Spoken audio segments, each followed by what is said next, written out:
পারিবারিক কলহ, ব্যক্তিগত দ্বন্দ্ব, তুচ্ছ ঘটনাকে কেন্দ্র করে ঢাকায় প্রতি মাসে ২০ জনের বেশি প্রাণ হারাচ্ছেন। পুলিশ বলছে, শুধু রাজনৈতিক নয়, অরাজনৈতিক অপরাধগুলো সমান গুরুত্ব দেওয়া হচ্ছে এবং অপরাধীদের গ্রেফতার করা হচ্ছে।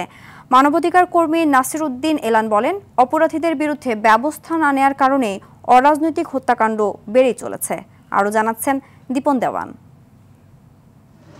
রাজধানীর মিরপুরে মাদক ব্যবসায় বাধা দেওয়াকে কেন্দ্র করে গত মার্চ মাসে রনি নামের এক যুবককে কুপিয়ে হত্যা করে দুর্বৃত্তরা।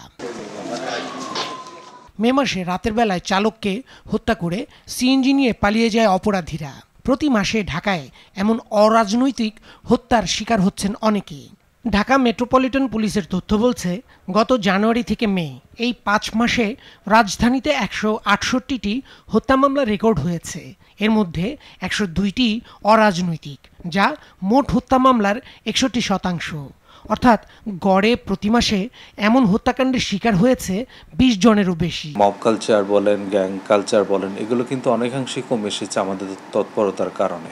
পূর্ববর্তী বছরের মতোই কিছু কিছু অপরাধ থাকে এবং এখানে যে অপরাধগুলো সাম্প্রতিক সময়ে ঘটেছে, কিছু বিচ্ছিন্ন ঘটনা ছাড়া মোটামুটি যে আইনশৃঙ্খলা পরিস্থিতি সেটা স্থিতিশীল বলাই। অপরাধীকে চিহ্নিত করা এবং আইনানুগ ব্যবস্থা নেওয়ার মাধ্যমে এ ধরনের অপরাধ নিয়ন্ত্রণ করা সম্ভব বলে মনে করেন মানবাধিকার কর্মী নাসির উদ্দিন এলান।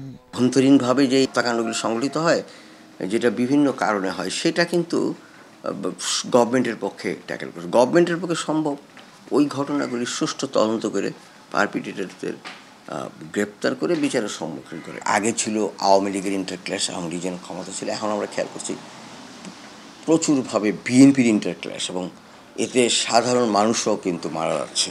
ঢাকার বাইরে বিভিন্ন জেলায় চলতি বছরের জানুয়ারি থেকে এপ্রিল পর্যন্ত প্রথম ৪ মাসে ১২৪৬টি হত্যাকাণ্ড ঘটেছে। দীপন দেওয়ান, আর টিভি, ঢাকা।